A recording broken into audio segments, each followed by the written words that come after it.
Hola, soy Pablo Yáñez y estamos construyendo la nueva Tijuana de derechos y libertades para el siglo XXI. Soy un tijuanense, originario de la Pancho Villa, hijo de un sastre y de una costurera, que antes los archivos pues no se guardaban en las computadoras, se guardaban en cuartos y había que coserlos, porque siempre se nos dijo en casa que la política es el espacio donde podemos decidir qué calle se va a bachear, ¿no? Y desde ahí fue como derechos, mujeres, identidad. Me hizo mucho ruido. Origen. Y cuando le pregunté por qué, la respuesta fue porque me gusta el pan dulce.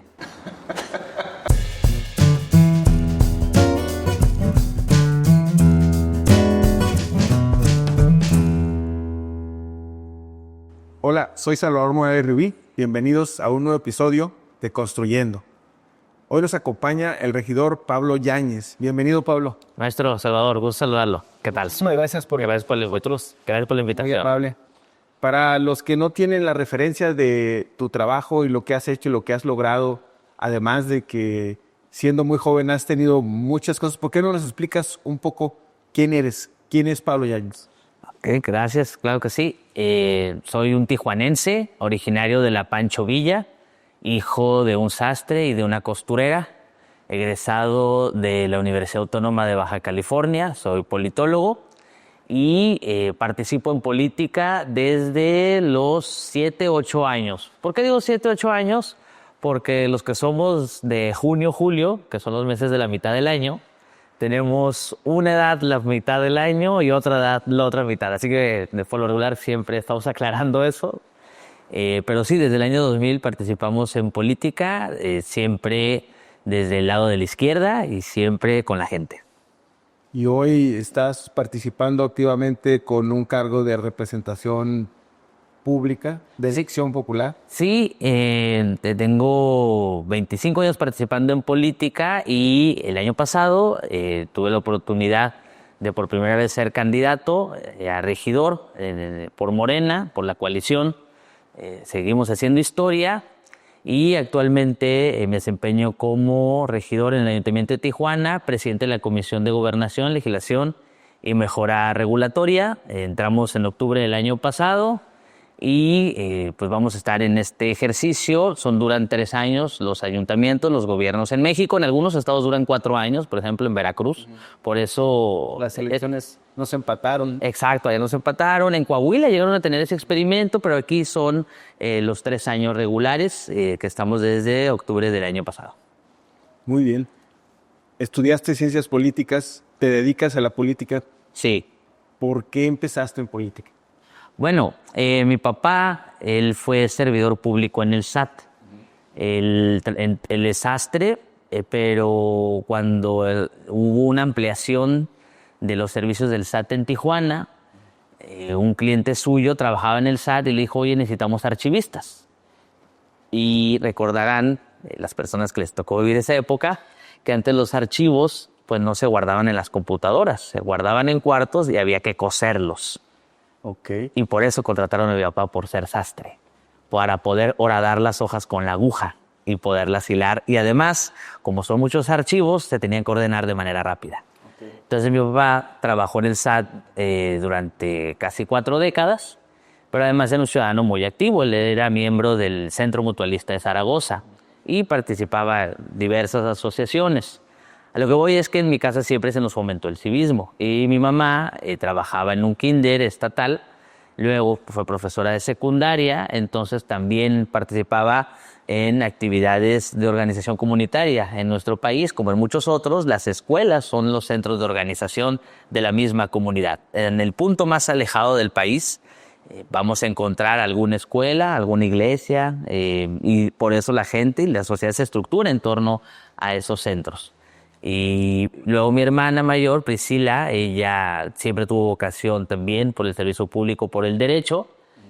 Mi abuelo era miembro de un sindicato de mariachis, mi abuelo era músico, entonces en la casa siempre... ¿En aquí en Tijuana? Sí, aquí de la ciudad y por eso en mi casa siempre se hablaba de los asuntos públicos, no era algo ajeno o una conversación que nos molestara, porque siempre se nos dijo en casa que la política es el espacio donde podemos decidir qué calle se va a bachear, qué calle se va a limpiar, qué obra se va a construir. Entonces no lo veíamos como algo ajeno, sino como algo en lo que teníamos que participar si queríamos incidir en el curso de nuestra sociedad. ¿Pero por qué participaste en la izquierda? Bueno, resulta que en el 98 fue la primera vez que mis padres nos llevaron, en mi caso, a acompañarlos a votar. Y en la fila para votar, pues ya nos habían dicho que era de elección por partidos. En esa época, pues de niño lo ves como el club, como el equipo de cada adulto. No ves como, son los espacios de poder o de participación, no, sino como el gusto. ¿De qué año ibas de escuela? Yo estaba iba a entrar al kinder en el 98, ¿no? Entonces nos vamos a acompañar a mis papás y le pregunto a mi abuelo por quién él iba a votar. Y mi abuelo me dice, yo voy a votar por el PRI. Y le pregunto, ¿por qué? Y me dice, es que el PRI es el partido de los sindicatos y yo formo parte de un sindicato, el sindicato de mariachis, de la CTM. Se me hizo una respuesta muy objetiva. Y dije, bueno, pues él tiene su respuesta. Le pregunté a mi mamá por quién iba a votar. Y mi mamá me dijo, iba a votar por el PRD. Y le pregunté, ¿por qué? Y me dijo, bueno, primero, pues yo soy de Mexicali. Y del Valle de Mexicali. Y el Valle de Mexicali lo repartió el general Cárdenas. Y el PRD en aquella época está dirigido por el hijo del general Cárdenas, Cuauhtémoc Cárdenas. Sí. Entonces, toda mi familia materna son originarios del Valle de Mexicali. Entonces, siempre hubo un agradecimiento a la obra del general y una reivindicación de cardenismo que tuvo mucha influencia en los inicios de Baja California. Y dijo, y la segunda respuesta es porque el PRD es el partido que protege los derechos de las mujeres, ¿no? Y desde ahí fue como derechos, mujeres, identidad. Me hizo mucho ruido. Origen. Y ahí el que la regó fue mi papá, porque le pregunté el por qué no iba a votar. Y pues eran los 90s, mi papá en los 90s ya tenía sus 40 años. Entonces, el partido por el que su generación votaba era por el PAN. Y mi papá me dijo, yo voy a votar por el PAN. Y cuando le pregunté por qué, la respuesta fue, porque me gusta el pan dulce. Y todos le habían dado una respuesta estructurada con palabras sencillas para un chamaquito, pues. Entonces, desde ahí me quedé como que la idea de que, bueno, cada uno va con el que lo representa. Era una broma, ¿no? Desde luego que era una broma. No me tomó en serio las preguntas. Y luego vino ya el año 2000, la campaña presidencial, la primera vez que el PRI perdió las elecciones, cuando ganó Fox la presidencia de la República. Y de eso se hablaba en todas partes. O sea, yo me acuerdo que cuando cruzábamos al otro lado, y en el carro mi papá le había pegado un sticker de Fox, ¿no? Y los gringos nos pitaban, cruzaban y nos hacían decir la seña, la de la victoria. O sea, era una sensación, todo el mundo hablaba de ese tema. Pero mi papá ese año cayó enfermo, tuvo un problema, una embolia, entonces estuvo hospitalizado varios meses. Y pues mientras mi mamá cuidaba la casa había que entretenerse. En mi casa no teníamos cable, no teníamos videojuegos, lo único que podíamos hacer era leer. Entonces, en el periódico, pues ahí nos informamos, yo estaba muy actualizado de cómo iban los debates, vi los 2 debates, el de todos los candidatos y el de los 3 candidatos, ¿no? En esa época. Y finalmente vi los spots y el primero que vi fue el de Cuauhtémoc Cárdenas y él en su spot dice, vamos a defender los derechos de las mujeres, los campesinos, los trabajadores, y yo, y de repente dice, y de los niños. Ahí estoy. ¿Eso soy yo? Están hablando de mí. Por eso, cuando las feministas dicen lo que se nombra no existe y debes decir presidenta, no presidente, a mí me hace todo el sentido, porque la primera vez que yo me sentí identificado con un político es porque uno mencionó a los niños, a los que no votamos, a los que no importamos formalmente en el proceso democrático. Entonces, desde ahí la simpatía y luego, pues, seguimos participando, ¿no? Y ya luego fue la formación ideológica, política, pero en mi caso el origen fue en la familia. Primero el gusto por los adultos públicos y ya luego por la izquierda. ¿Tenías edad para haber participado activamente en el anterior PRD o no te tocó? Sí, por ejemplo, en 2001, al año siguiente, recordemos que las elecciones no estaban empatadas. Yo conocí a Carlos Atilano, el candidato del PRD a presidente municipal, contra Chuy González del PAN y Martínez Veloz por el PRI. Lo conocí ese año, mantuvimos la relación, hoy nos seguimos reconociendo como amigos y él dice que sí, que él se acuerda de que yo tenía 9 años y yo fui y le dije, oye, yo lo apoyo a usted. Y él también preguntó, bueno, ¿y tu papá por qué me votar? No, por el PAN, pero bueno. Y en 2004 también me tocó estar en la campaña de Marta Patricia Ramírez Lucero, paz descanse, la candidata del PRD a la presidencia municipal contra Hank del PRI. Jorge Ramos iba por el PAN, la primera vez que fue candidato a alcalde. Su frase muy famosa de no le pongas Jorge al niño. Pero mi hermana era la que ya militaba desde el 98 en la campaña del profesor Ruiz Barraza a la presidencia municipal de Tijuana por el PRD. Entonces ella siempre me llevaba. Entonces yo la acompañaba y siempre me gustó la actividad. Entonces yo desde niño ya participaba como brigadista en el PRD. Y desde luego, pues AMLO fue candidato del PRD en 2006, 2012. La primera vez que yo voté fue en el año 2012. Y pues la primera vez que voté por el PRD. Entonces todavía me tocó. ¿Fue una elección federal la primera que participaste? Sí, la primera vez que pude votar fue en el año 2012. En esa elección yo estaba al frente de la coordinación de la campaña de jóvenes aquí en el estado.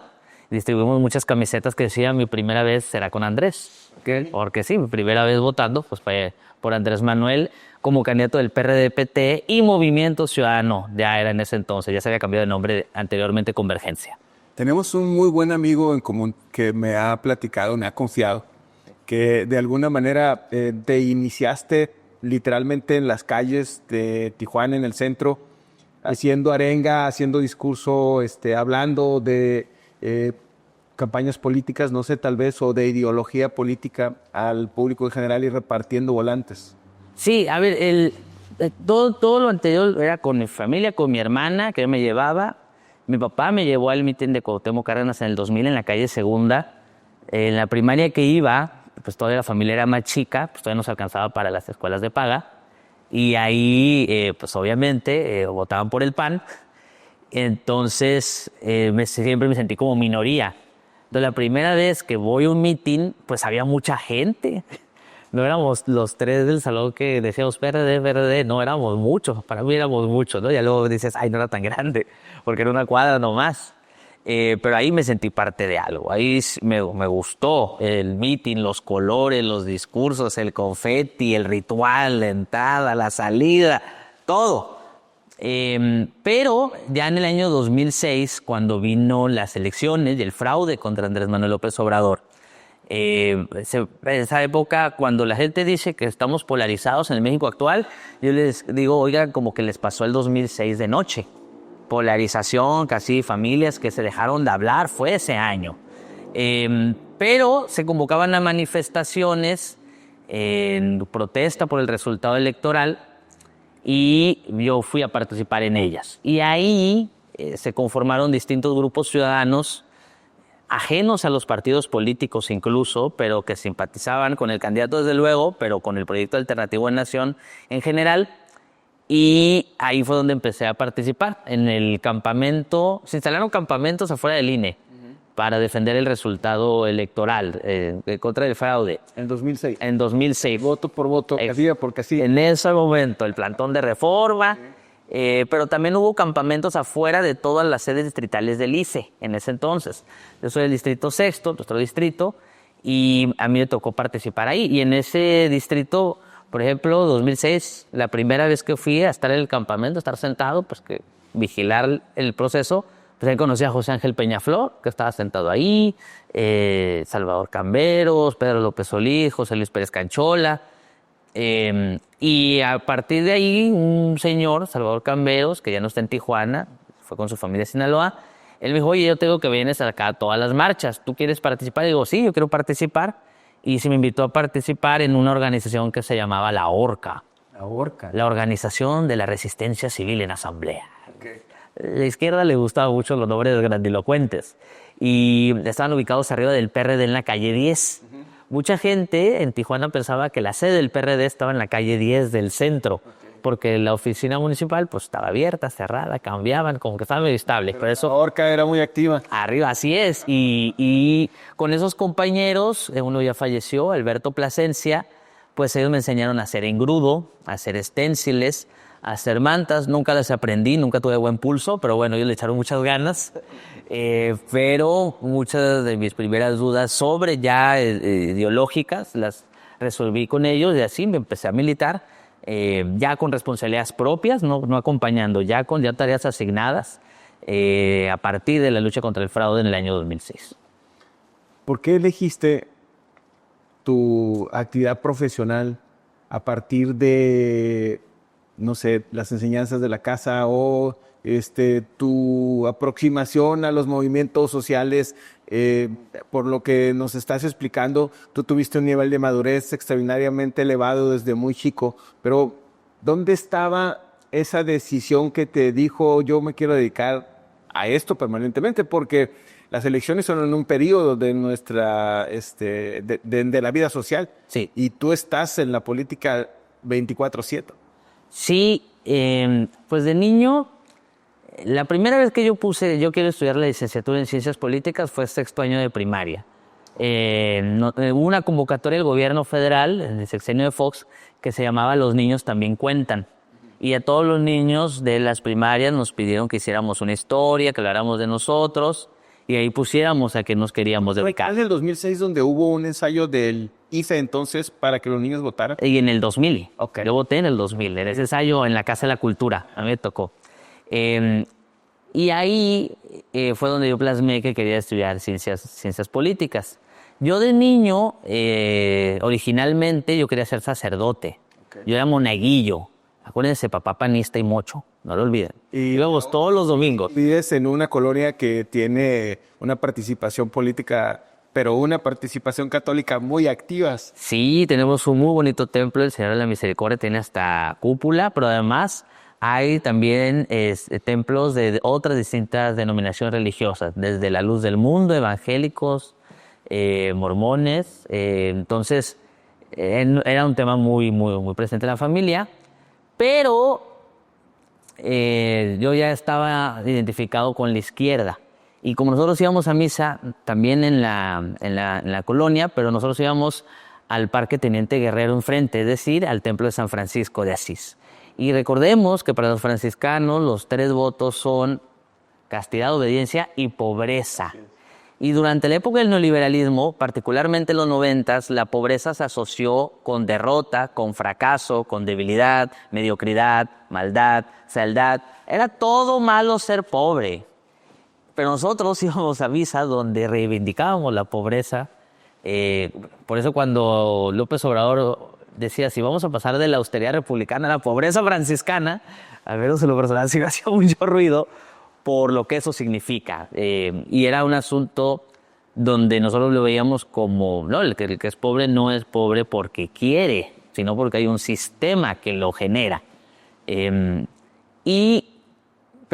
yo me di cuenta que en el sacerdocio se iba a poder ayudar al bienestar del alma, más no al bienestar material. Y en mi casa siempre fuimos muy conscientes de la enorme necesidad que había y sigue habiendo en muchas partes de nuestra ciudad, de nuestro estado y de nuestro país. Entonces, esa conciencia de los problemas que había fue lo que hizo que yo quisiera participar en ello.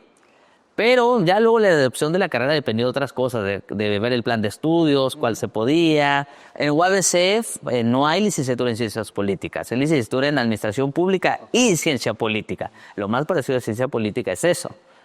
Pude haber estudiado Derecho o cualquier otra cosa, luego te das cuenta que para dedicarte a la política... Hay caminos que te pueden llevar a lo mismo, ¿no? Hay ingenieros que les va muy bien en la política y tiene todo el sentido del mundo porque como son ingenieros civiles, saben construir calles y la gente lo que está pidiendo son servicios. Entonces, al final, para bachear, me importa más el conocimiento del ingeniero civil que el conocedor de ideologías políticas, ¿no? Pero yo creo que lo de la carrera profesional, la licenciatura, fue revisión del plan de estudios y las alternativas que había. Finalmente, Administración Pública en Tijuana está solo en las tardes, entonces eso me permitía dedicarme a la política en la mañana, ¿no? Entonces eso fue, pero sí la vocación fue de ver como que sentí que yo podía aportar más en la lucha material que en el bienestar del alma, que desde luego es importante. Lo que nos estás comentando tiene una extraordinaria convicción. O sea, hay un momento fundamental en la vida de todas las personas que dice mis ideas, mi visión, hacia dónde quiero llevarlas. y probablemente en el camino se acentúan y algunas otras personas pues se defraudan de ideas, pero se va sembrando una semilla a lo largo de una trayectoria. Y tú tienes una trayectoria muy larga a pesar de una edad corta para los resultados que has tenido. Pero hoy que estás en una posición que materialmente se pueden lograr para beneficio de la comunidad, cosas tangibles. Sí. ¿Cómo te ayuda tus orígenes, tus convicciones, tu visión para lograr, tal vez en el convencimiento de tu participación, porque eres parte de un cuerpo colegiado? Sí. Que entre todos den resultados y construyan cosas para Tijuana. Bueno, el estar siempre junto con la gente, de estar consciente que puedes mejorar la calidad de vida con pequeñas acciones muy puntuales pero muy precisas. Por ejemplo, ahorita en el Cabildo, hace unas semanas, ya aprobamos la primera tanda de obras del denominado ramo 33, que es el ramo que es un recurso federal que se entrega a los ayuntamientos para hacer obra social únicamente. Muchas veces se proponen obras más o menos grandes y eso dispara el uso de la bolsa y lo vuelve una disputa muy acendrada porque son las obras que requieren las colonias. Sin embargo, puedes proponer pequeñas obras. Una calle te sale bien hecha, con todo y banqueta, $1 millón, $2 millones, dependiendo de la extensión. Pero hay escaleras comunitarias para subir y bajar los cerros de la ciudad, que son muy importantes, sobre todo para las personas que van a hacer el mandado, que van a comprar los víveres de la casa, para las niñas y los niños que van a sus escuelas, que a veces están arriba o abajo de donde viven, y te salen 500,000 pesos. Sí. Entonces, es normal, es esperable, pues andamos en el carro, vemos los baches, nos desesperamos, lo primero que se piensa es, las calles. Pero hay obras que son mucho más baratas, como una escalera, y sí te mejora la calidad de vida día con día. Entonces, el estar consciente de las necesidades de la zona donde uno vive, finalmente Tijuana es una ciudad de cerros, yo vivo en un cerro, la Pancho Villa está arriba de un cerro, y ver que esas escaleras todos los días y estar en una posición, en un espacio, en un encargo, donde tienes la posibilidad de construir más escaleras, y pues ahí yo digo, bueno, pues no me meto a la disputa de las calles, porque ahí pues somos 15 miembros del Cabildo, más el alcalde y la síndica, 17, y desde luego, pues la mayoría va a tener de prioridad una calle, entonces doy un paso atrás, propongo escaleras, no me meto en esa dinámica, pero sí se aprueban. Entonces, muchos regidores también, la regidora Sola particularmente, ella es del 70-76, otra colonia en un cerro. Entonces, tener esa perspectiva te ayuda a poder aprovechar la oportunidad. Platícanos de tu participación activa partidista. Sí. Porque tú eres parte de una planilla de un partido político de Morena. Sí. Pero al margen de tu participación como funcionario, tú tienes una vida muy activa partidistamente. Sí, yo en el partido actualmente soy consejero estatal y congresista nacional. Es la segunda vez que estoy en el encargo. A mí me tocó ser electo en el primer Consejo Estatal de Morena en 2012. Ese consejo y ese Congreso Nacional fue el encargado de conseguir el registro de Morena como partido político. Estuvimos en un periodo de 3 años, igual, de 12 al 15. En el 15 vino una renovación del Consejo, yo no participé. Yo tenía interés de integrarme al Comité Municipal de Morena. El Comité Municipal se iba a elegir igual 3 años después, fue electo en 2013, entonces en el 16. Pero antes estaba la cláusula de que si eras consejero estatal no podías participar en el Comité Municipal. ¿Por qué? Para darle juego a todos. Luego en política muchos buscamos acaparar todos los encargos, ¿no? Porque asumimos de que mientras más cargos, más poder.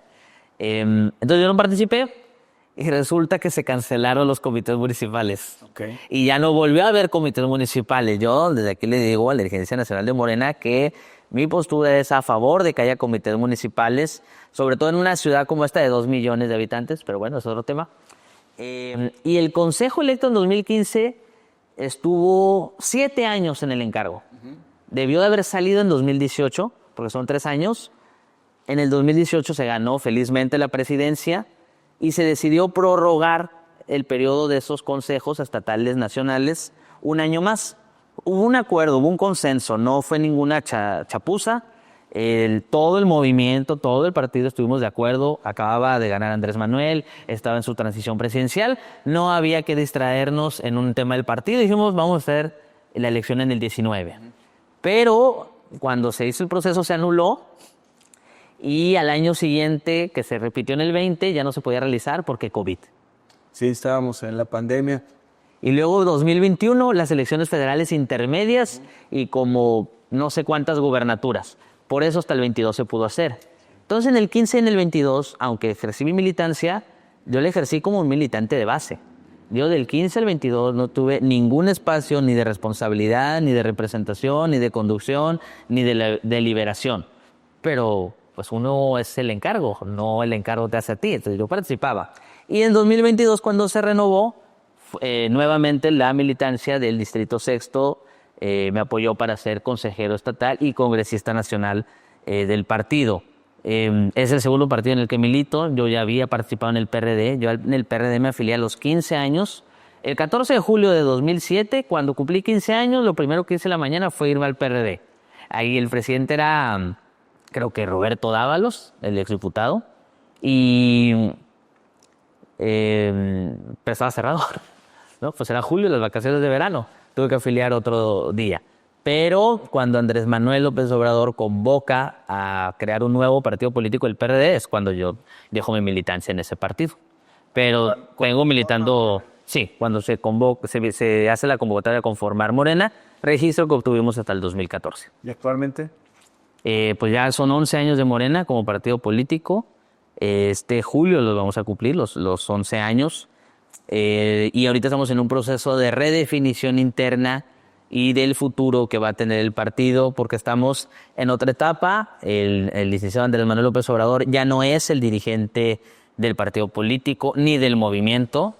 La presidenta del partido lo hizo alcalde, pero la dirigente de la Cuarta Transformación es Claudia Sheinbaum. Entonces estamos en otro momento, en otra etapa, que requiere también de nuevas definiciones. Muy bien, Pablo. Regresando a tu participación, digamos, social, comunitaria, sí, a través de tu responsabilidad y de tu formación, este espacio que estamos construyendo de comunicación, le denominamos Construyendo. ¿Tú qué opinas? ¿Cuál es tu visión? ¿Qué va a construir Pablo Yáñez en los próximos 4 o 5 años? Bueno, no quiero sonar radical ni que pareciera que quiero lanzar cohetes para llamar la atención, pero antes de construir, primero hay que destruir. Y yo creo que todavía falta en el plano local demoler las instituciones neoliberales y sus reglas. A nivel federal ya hubo un plan C, ya se apoyó y se está edificando un nuevo poder judicial único a nivel mundial.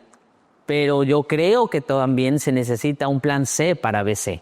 Creo que se ocupa un plan C en Baja California. En mi caso, como candidato, yo registré 2 iniciativas. Todos nos pidieron 2 iniciativas. Una es la redefinición de las demarcaciones territoriales. Yo creo que están muy desactualizadas las delegaciones de Tijuana, particularmente la presa este. En la presa este es donde hay más necesidades, pero al mismo tiempo es la de mayor extensión territorial. Y lo de este es una gran mentira. Mayor población, ¿no? Sí, casi más de 400,000 personas. Está el este. Porque si uno ve el mapa, pues sí, desde luego el niño están en el este. Pero si ves el mapa de Tijuana, también Delicias no está tan en el este, está en el más sur-centro casi. Y forman parte de la delegación.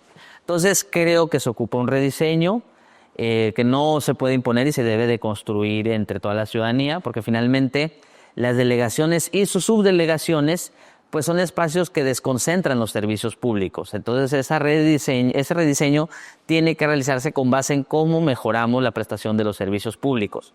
Pero fuera de ese lado, la otra propuesta que registré fue que quiero presentar ante el Cabildo, que el Cabildo exhorte al Congreso a elegir a las y los regidores y al síndico o síndica procurador en una boleta separada, de manera directa. En México, los cabildos eligen con planillas. Por ejemplo, en la elección judicial que acaba de pasar, escuché muchas críticas a la elección judicial local por las denominadas candidaturas comunes. Y lo primero que me dije, oye, pero eso pasa cada 3 años y de toda la vida. En una misma boleta elegimos alcalde, síndico y regidores. 3 posiciones distintas, con tareas separadas. Eso es una candidatura común y nadie brinca. Entonces, a mí me parece que primero tenemos que enfocarnos en eso. Los vecinos eligen a sus regidores de manera directa y yo creo que eso tenemos que hacer aquí. Eso ya iba a pasar en Baja California en 1998, cuando falleció Héctor Terán Terán y el nuevo gobernador fue Alejandro González Alcocer. Había una situación de empate en el Congreso del Estado. Había 11 diputados de Acción Nacional encabezados por don Sócrates Bastida, 11 diputados del PRI encabezados por Martínez Veloz y 3 diputados del PRD encabezados por el profesor Gilberto Flores Muñoz. Es decir, tenías a las 3 bancadas parlamentarias del Congreso encabezadas por personas con vocación para la política, independientemente de sus diferencias ideológicas. Les gustaba la política, no estaban ahí para hacer negocio, ninguno de los 3, ninguno, y nunca han estado. Y se aprobó que el Congreso aprobó la elección directa de los regidores. Pero luego vino la necesaria ratificación de esa reforma constitucional local en los ayuntamientos. Y ahí no pasó. El primero que lo vetó fue Tijuana con Kiko Vega. Entonces, pues nos enfrentamos a esa situación en la que pudimos haber hecho un paso muy adelante en la democratización del Estado. Y en lo personal, y contestando directamente a tu pregunta, yo creo y quiero impulsar un nuevo rediseño constitucional en el Estado. Creo que está muy desfasado, creo que ya no responde a las necesidades actuales. En lo particular, yo no creo en el municipio, creo en los gobiernos locales. Soy localista, más no municipalista, porque los mexicanos ya no vivimos en municipios aislados, vivimos en zonas metropolitanas. Entonces no tenemos gobiernos metropolitanos, no tenemos planeación metropolitana, perspectiva metropolitana. Se nota mucho aquí en Tijuana, ¿no? Porque estamos con Rosarito y Tecate y San Diego. Y bueno, además hay muchos tijuanenses que trabajan en San Diego y viven en Tijuana. Estamos en la zona metropolitana transnacional más grande del planeta. Sí. Y hay un grupo de ciudadanos que sí ejercen la ciudadanía en las 2 partes de la ciudad. Sí. Los mexicanos, que también tienen nacionalidad gringa. Hay otros que solamente ejercemos la ciudadanía en la mitad de la ciudad. No, y varios hasta los impuestos pagan en ambos lados. Exacto. Sí. Entonces, yo creo que debemos de avanzar en un rediseño. Creo que eso es un gran pendiente de la Cuarta Transformación, el hablar de la eficiencia de sus gobiernos locales, porque finalmente los que somos de las periferias, Tijuana es la ciudad más alejada del centro, pues queremos ver qué onda con nuestros gobiernos locales y nuestros problemas locales. Queremos que nos resuelvan más rápido, ¿no? Y la instancia de gobierno más cercana debiera tener también posibilidades de hacer más cosas. Y yo creo que eso incorporó Andrés Manuel López Obrador particularmente en su campaña de 2018. Porque Andrés Manuel López Obrador, en su discurso populista, siempre estableció que había una élite corrupta que se había adueñado del país, lo cual es verdad. Y que esa élite era la responsable de todos los males del país. Pero en el 18 dijo que esa misma élite era centralista y que había concentrado toda la riqueza en unas cuantas manos, en unos cuantos oligarcas que curiosamente todos son del centro del país. Sí. Y esa misma mafia no reconocía las particularidades del país. Por eso López Obrador, como presidente y la Cuarta Transformación, ha priorizado el sureste, que es donde hay más necesidad, pero sin descuidar la perspectiva regional. Por ejemplo, en la zona norte tenemos un tratamiento fiscal diferente al resto del país. Un menor IVA, un menor ICR. En la zona norte tenemos además la regularización de los vehículos de la ciudadanía, o que no es un programa que esté en todo el país. Y en la zona norte, particularmente Tijuana, se construye la única nueva garita internacional del mundo, que es Otay 2. Es decir, que tengas como prioridad una zona no significa que descuides a otra. Puedes tener prioridad, en este caso el sureste. Bueno, es un trabajo equilibrado, pero así es. También se dijo primero los pobres. Sí. Y aquella zona del sureste de nuestro país es una zona que por décadas se quedó olvidada de los apoyos solidarios del resto del país. Sí, y sin obra, las grandes obras están concentradas, lo sabemos en cuáles estados, también no solamente por una decisión, sino por facilidad, se entiende. Pero finalmente yo creo que en esta etapa del país, gracias a la Cuarta Transformación, sí se está incorporando la perspectiva regionalista en la hora de asignar recursos a lo largo y ancho de nuestro país. Así es. Pablo, pues muchísimas gracias. Un honor tenerte con nosotros aquí en este programa, Construyendo. No, gracias por la invitación y desde luego vamos a estar construyendo con usted, maestro, los muchos cambios que todavía faltan por hacer en nuestra ciudad, en nuestro estado y desde luego en nuestro país. Muchísimas gracias. Muchas gracias a ustedes por estar con nosotros en esta emisión de Construyendo. Hasta luego.